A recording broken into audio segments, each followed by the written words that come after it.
This video will deal with Quartal Harmony and specifically with the language of its practitioners, most notably McCoy Tyner. So what we're going to do is gear the material around that style and that vocabulary specifically.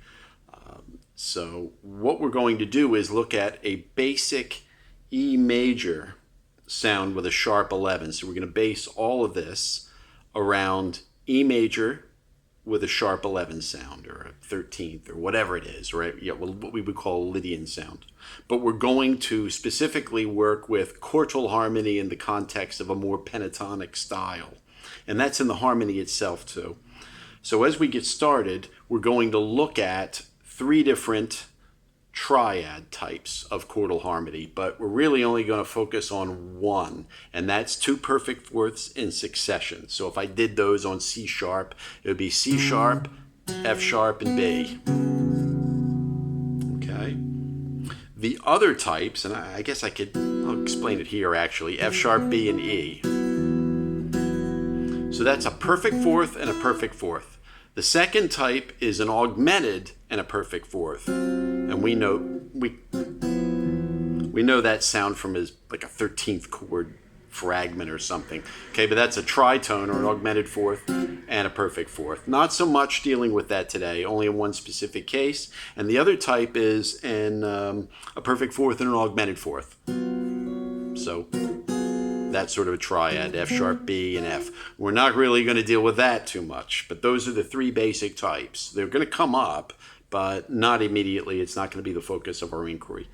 The real focus is going to be on the E major 7 sharp 11 with perfect fourth triads, two perfect fourths. There's one on C sharp, F, and B. There's one on D sharp, G sharp, and C sharp. There's one on F sharp, B, and E. There's one on G sharp, C sharp, and F sharp. And there's one on A sharp, D sharp, and G sharp. So they form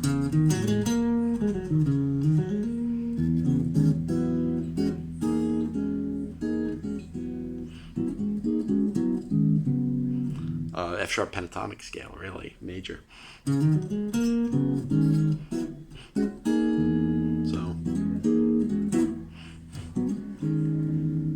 Those are the the 5 triads, okay? So again, just perfect fourths. Now what we're going to do is we're going to start with each triad as a basis for our study, and we'll go further later. So we're going to start on each triad and figure out the inversions and what's available. Now that we've only narrowed it to one type of triad, I'll use the D sharp as an example. They're easy to invert on the guitar because the guitar inverts in fourths because it's tuned in fourths. So these triads invert really well, great, very easily. So watch this, D sharp, G sharp, and C sharp. So the two perfect fourths, if you take the D sharp up an octave, just like they taught us in keyboard harmony for triads, that doesn't work for the guitar. If you take it up an octave, D sharp, G sharp, and C sharp becomes perfect fourth and a second. G sharp, C sharp, and D sharp. If you do it again, it becomes C sharp, D sharp, and G sharp. So that's our inversions. Okay, so from those triads, you either have two perfect fourths, a perfect fourth and a major second, or a major second and a perfect fourth. Here's how we derive them. So we start on F sharp. Let's take it for this. Remember, Lydian, sharp 11, that's our sound, okay? So F sharp, B, and E. We take each voice, we're going to go down. And see, we're going to be looking specifically for a minor third going down. I'll explain why. If we take this E, we get a C sharp. That's in the mode of E Lydian or E sharp 11, whatever it is. So there's our fourth and second triad. That's available. Now if we go back, and then we look at the middle voice, the B, that can go back a minor third to G sharp, F sharp, G sharp, and C sharp. So we have all three types.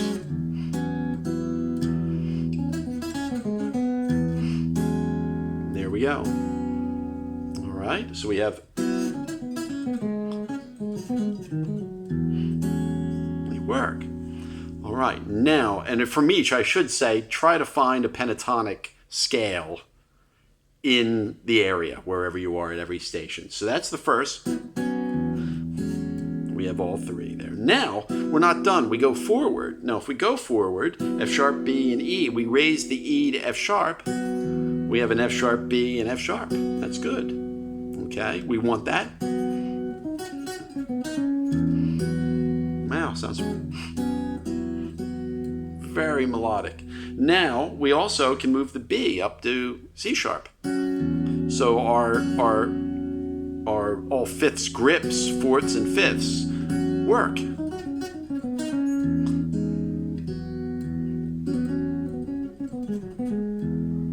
So that they're all there. Now we do it to G sharp triad. Now if we go backwards, a minor third, we have F sharp goes to D sharp. That works. Okay, now the C sharp moves back to B flat. That works. So we have all three types of triads on this. Perfect fourths, perfect fourth and major second, and major second and perfect fourth. Wow, so we've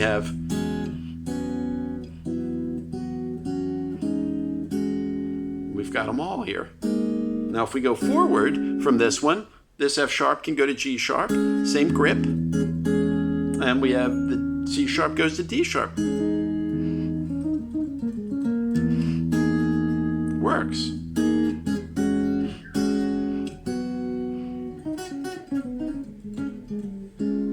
Works. So here.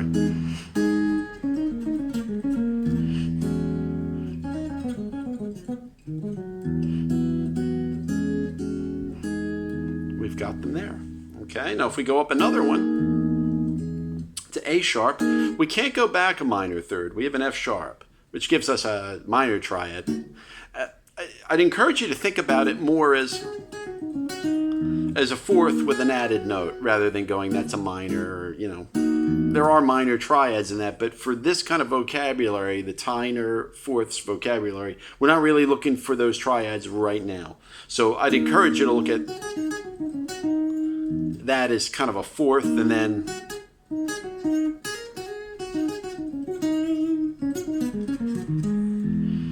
sort of a melodic tone to a fourth. Okay, so we don't have going backwards, and we don't have a minor third down either. We can't do that. D sharp goes to C. That's no good. So we essentially just have that fourths chord, but we can go ahead. G sharp goes to A sharp. That works. The middle voice doesn't. Okay, it goes to an F sharp, and it forms that, which is something A sharp, F sharp, A sharp. Not really a harmony we want to deal with right now. We just want this. But there's plenty of music there.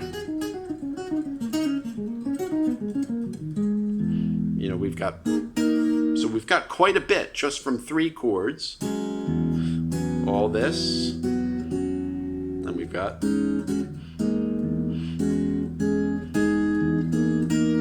So there's quite a bit of material. So we've got it all there.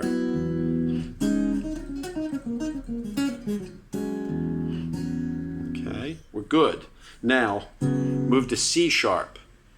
C sharp will go down. This C sharp, F sharp, and B, the B can go to G sharp. Ooh, really nice. C sharp, F sharp, and G sharp. Wow, that's great. And now we can move the middle voice, the F sharp to D sharp too. Beautiful. Really nice. Wow. Okay, now we can go ahead too. This B up top can go to the C sharp. That works. Also, the F sharp can go to G sharp. Nice. That works good. What we don't want, though, is, for right now, don't mix them. Just for this language, I mean, because if you do, you get like C sharp, G sharp, and B, which isn't really part of that language. So maybe omit that. If you like it, you can keep it. But for this part of the study, I'm going to omit that. All right. Now, going up to the D sharp, I've got D sharp, G sharp, and C sharp. C sharp can go a minor third down. Ooh, wow, that's really great. Nice sound. Yeah. Beautiful. Okay. And again, find the pentatonic. That works in the position. The minor third in the inner voice, G sharp, can't go down to the F. So that's no go. That's all right. We have the perfect fourth and major second triad. Going forward, we've got options. C sharp can go to D sharp. Really nice. And this G sharp can go to A sharp. Look at all this really nice chordal.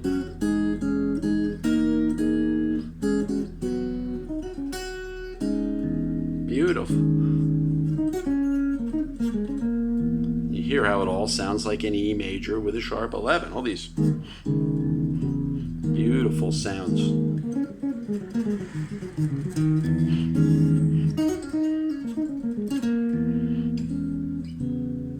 Now, what we want to do is move them to the different string sets too. For instance, these sort of chords, make sure you have them on each set of strings.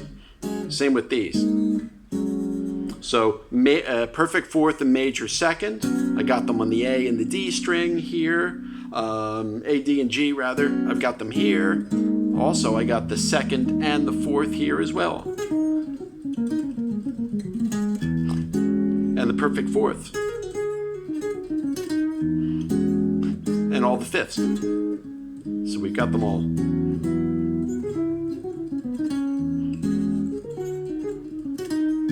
So we've got all the vocabulary.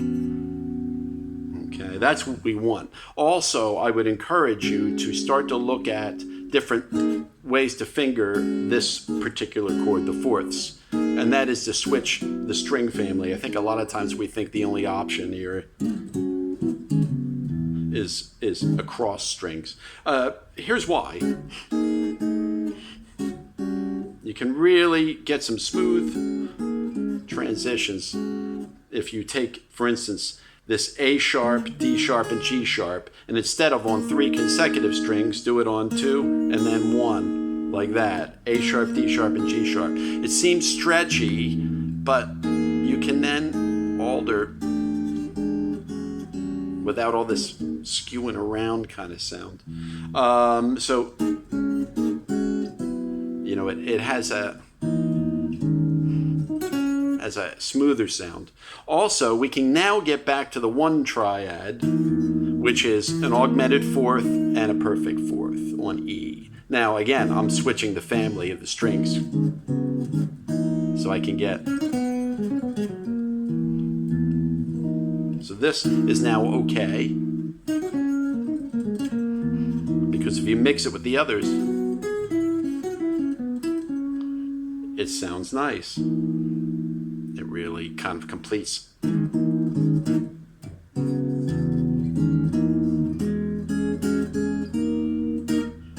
you can mix all of.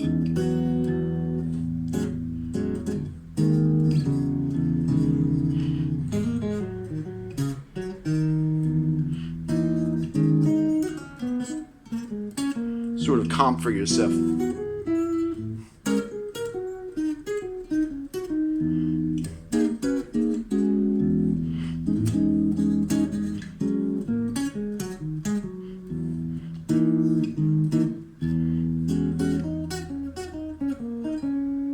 Hold a note, let the others bleed into it.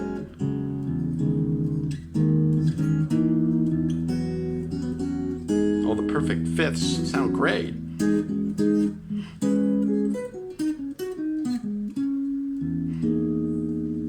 Okay. And of course, when eventually you can invert this one and get all those sounds, but for right now we're not really interested in that. Okay, so that's a beginning to chordal harmony. We'll do more videos on this, specifically using the McCoy Tyner type sound. If you like the content, please subscribe, and I hope you found this of interest, and there's more to come on this topic.